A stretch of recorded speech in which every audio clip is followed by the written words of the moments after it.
ধন্যবাদ আপনাকে। যারা শুনছেন আমার শুভেচ্ছা অভিনন্দন। দর্শকের এই প্রশ্ন করেছিল, যদি উত্তরটা দিয়ে শুরু করেন। প্রশ্নের মধ্যে উত্তরটা চলে আসবে। ঠিক আছে। আমি তারপরে দর্শকের এই কথাটা আমি প্রথমে বলতে চাচ্ছি না, কারণ আমি একটা এত বড় সুযোগ পেলাম, সুযোগটা আমি কাজে লাগাতে চাই। সেটা হচ্ছে যে বলে না যে 2 দিনের দুনিয়া কিসের এত অহংকার, আজ রাজা তো কাল রাজাকার। বাংলাদেশের প্রেক্ষাপটে এই লাইন দুটি এই মুহূর্তে প্রযোজ্য।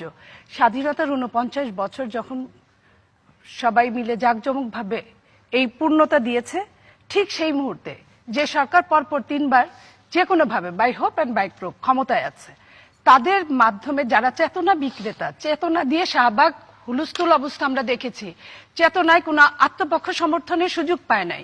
আত্মপক্ষ সমর্থনের সুযোগ প্রত্যেকটা, একটা চোরেরও আছে, একটা খুনিরও আছে। সেই দিন আমরা যখন দেখেছি যে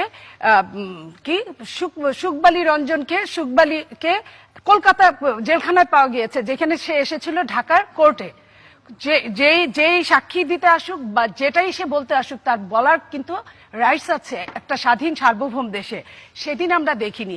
সেই জায়গায় আমি যদি বলি আজকে যে এই প্রথম আওয়ামী লীগ বিজয়ী হওয়ার পরেও নির্বাচনের ফলাফল স্থগিত করলো একদিন পর। এই প্রথম আমার জীবদ্দশায় আমি দেখলাম যে 10,000 রাজাকারের মধ্যে 8,000-এর বেশি রাজাকার তার দলে আছে।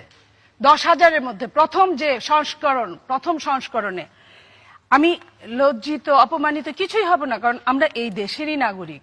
আওয়ামী লীগও এই দেশের নাগরিক, আমরাও নাগরিক। কিন্তু এই জায়গাটা আওয়ামী লীগ আমাদের ছেড়ে দিত না, আজকে তুলাধুনো করতো। আপনার খেয়াল আছে রাজাকার আমরা বলতাম যে জন্ম হোক যথাতথা, কর্ম হোক ভালো।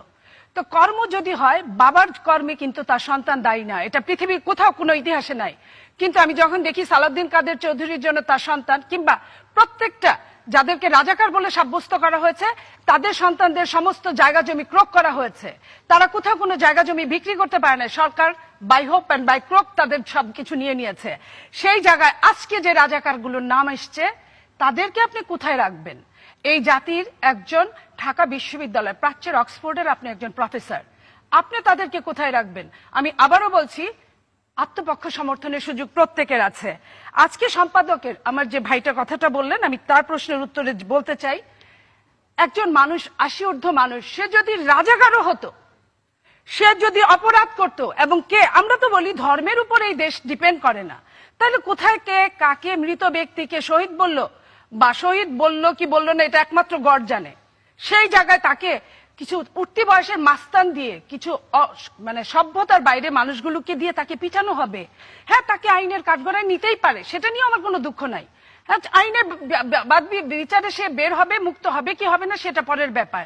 কিন্তু এই যে তাকে শ্লীলতাহানি করা হলো, এই যে তাকে প্রহার করা হলো, তার জীবনে কয়দিন সে বেঁচে থাকবে? সে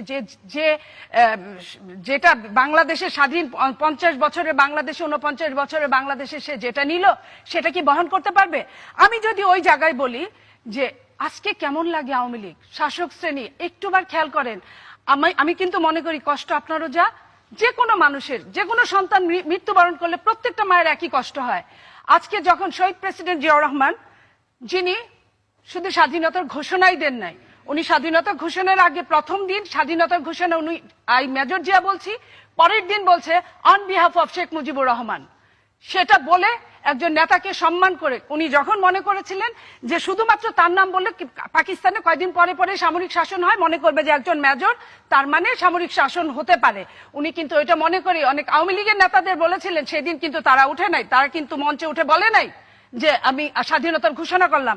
যে মানুষটা করলো, তাকে নিয়ে ঘন্টার পর ঘন্টা ওই মহান জাতীয় সংসদে দাঁড়িয়ে সোয়াত জাহাজ নিয়ে যে কথাগুলো বলেছে, সেই দিন পাকিস্তানিদের অস্ত্র লুট করে পাকিস্তানিদের ধ্বংস করা ছাড়া, কিংবা ব্রিজ কালভার্ট ধ্বংস করা ছাড়া বাংলাদেশ কি 9 মাসে স্বাধীন হতে পারত? সেইখানে শহীদ প্রেসিডেন্ট জিয়াউর রহমানকে যখন রাজাকার বলা হয়েছিল, আমাদের কেমন লেগেছিল? বাংলাদেশের অনেক লক্ষ লক্ষ কোটি কোটি জনতার কেমন লেগেছিল? আজকে যখন প্রধান কৌশলীকে রাজাকার বলে, আমি তো মনেই করবো এটাই সত্যি। কারণ যেখানে মুক্তিযোদ্ধা মন্ত্রী মুক্তিযুদ্ধ নিয়ে কারবার করে, এবং সে একটার মন্ত্রী না, 2টার মুক্তিযোদ্ধা মন্ত্রী, সে যখন বলেছে যে আমি যা পেয়েছি তাই দিয়েছি, আমি পাকিস্তানের 71-এর যেটা পেয়েছি সেটাই দিয়েছি, তাহলে বাবা তোমার কাজটা কি? এবং আমি পৃথিবীর অনেক জায়গায় শুনেছি যে চালের দাম 2 পয়সা যদি কমে যায়, তাইলে মন্ত্রী পদত্যাগ করে। আর এত বড় বড় ঘটনা, গত টার্মে সে 50,000 টাকা জরিমানা দিয়েছিল, তারপরেও তার মন্ত্রিত্ব টিকে রয়েছিল। এইবার সে এত বড় একটা কাজ করলো, তারপরে উনি বহাল তবিয়তে দিব্যি আছে। এই দেশটা কি বাংলাদেশ সরকার চালায় না বিদেশ থেকে কেউ চালায়, যে সেই বিদেশের উপর কথা বলতে পারবে না দেখে তাকে কেউ কিছু করতে পারে না গেল। এবং সেইখানে আমি আপনাকে বলি, স্বরাষ্ট্রমন্ত্রী উনি বললেন যে আমি কোনো পাইনি, আমি একটা লিস্ট পাঠিয়েছিলাম, তারা ওটাকে পরিবর্ধন করে দেখে দেয় নাই। এবং একটা শুধুমাত্র একটা কি বলে ওটাকে কম্পিউটারের যে পেন ড্রাইভ, একটা পেন ড্রাইভ যেটার দাম 400 টাকা 500 টাকা, সেই পেন ড্রাইভ দিয়ে যখন 60 কোটি টাকা সেটাকে খরচ ধরা হয়, সেই জায়গায় আপনি মনে করেন যে শুধু ফটোকপি করতে কি এত টাকা লাগে? এই টাকা কোথায় যায়? এই টাকা কোথায় গেল? এবং এই টাকা আজকে যখন ওই যে অনেক ধন্যবাদ আপনাকে। একজন দর্শক আছেন, আমরা ফোনটি নিয়ে আলোচনায় ফিরছি। কে বলছেন? পরিচয় দিয়ে আপনার প্রশ্নটি উত্থাপন করুন। কে বলছেন? আসসালামু আলাইকুম। ওয়ালাইকুম আসসালাম, আমরা শুনছি। মোহাম্মদ হেলাল উদ্দিন, মিরসরাই, চট্টগ্রাম থেকে বলছিলাম। হেলাল ভাই বলুন। জি, আমার প্রশ্ন হচ্ছে যে অ্যাডভোকেট নূরজাহান বেগম মুক্তা এবং মোশাররফ হোসেন সাহেবের প্রতি আজকের যে তালিকাটা প্রকাশ হয়েছে রাজাকারের, ওই তালিকা আজকে যদি আওয়ামী লীগ সরকার আমল যদি না হয়, যদি বিএনপির আমলও হতো, তখন আপনাদের কি দায়িত্ব, কি ভূমিকা থাকতো? আর দ্বিতীয় প্রশ্ন হচ্ছে যে আজকে যে তালিকাটা হয়েছে, এই তালিকাতে তো উল্লেখযোগ্য যে সমস্ত রাজাকারদের ফাঁসিতে ঝোলানো হয়েছে, তাদের তো তেমন একটা নাম নাই। এটা কেন হলো?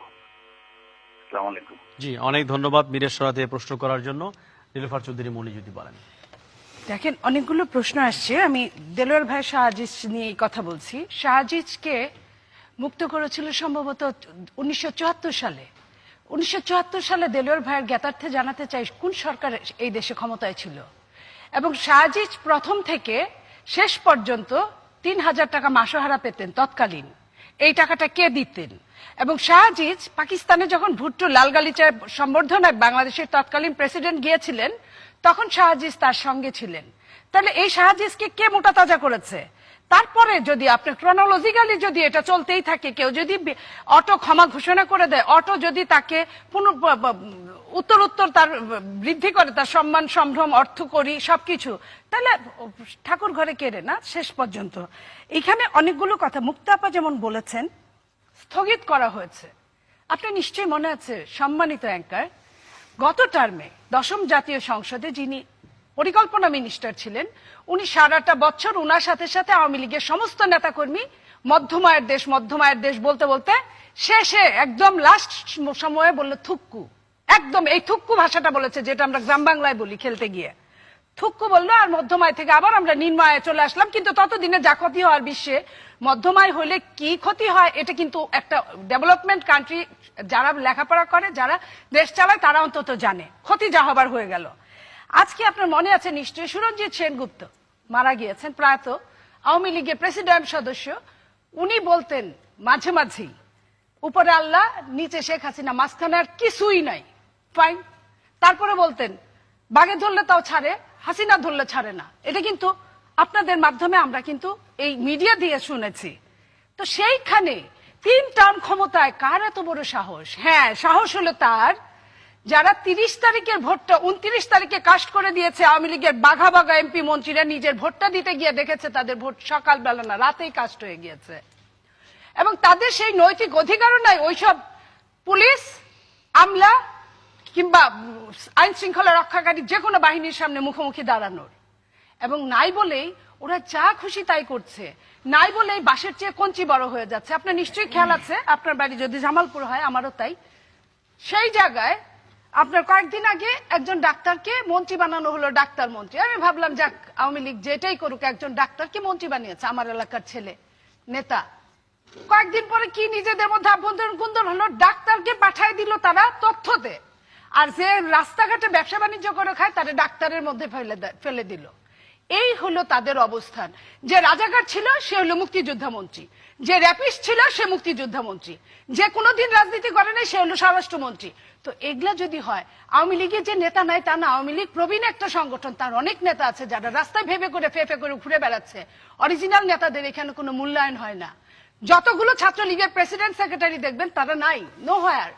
কিংবা তার চেয়েও বেশি যদি সিনিয়র, এই যে আমার পাশে ছাত্রলীগের সাবেক প্রেসিডেন্ট, কোনো অবস্থান নাই তার, অথচ একজন স্বচ্ছ মানুষ, সবাই জানে বাংলাদেশে। সেটা এখন বিএনপির লোক, আপনি তাকে আওয়ামী লীগ বিএনপি বানাচ্ছেন তো কেন? কখন আওয়ামী লীগের, এটা তো তার মুছে যাবে না। আওয়ামী লীগের ছাত্রলীগের সে প্রেসিডেন্ট ছিল, এটা তো মুছে যাবে না কখনো। স্বেচ্ছাসেবক লীগের প্রেসিডেন্ট ছিল। শোনেন, কাদের সিদ্দিকী এই দল সেই দল, এই সরকারি দল, সম্মানিত অ্যাঙ্কার, এই সরকারি দল সেই দল কাদের সিদ্দিকীকে পর্যন্ত তারা রাজাকারে অভিহিত করে, যিনি কিন্তু বীর মুক্তিযুদ্ধে বীর সম্মানে পাওয়া 4 খলিফার 1 খলিফা আসম আব্দুর রব, তারেও রাজাকার বানায় ফেলে, যখন যারে খুশি তারেও বানায় ফেলে। আপনার মনে আছে 15ই ডিসেম্বর এই সালে গাফফার চৌধুরী আসছে বিদেশ থেকে, সে বাংলাদেশের প্রথিতযশা সাংবাদিক, সে বলেছে আওয়ামী লীগ থেকে আগে রাজাকার উৎখাত করতে হবে। আত্মীয় রাজাকারদের কিন্তু নাম আসে নাই। শেখ মুজিবুর রহমানের আত্মীয় নাম আসছে, কিন্তু বর্তমান সরকারের নাম আসে নাই।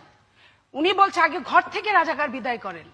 এটা তো আমি নাম বলতে পারবো না, এই নাম বলতে গেলে উনি বলেছে যে আমার বাংলাদেশে আর আসা হবে না।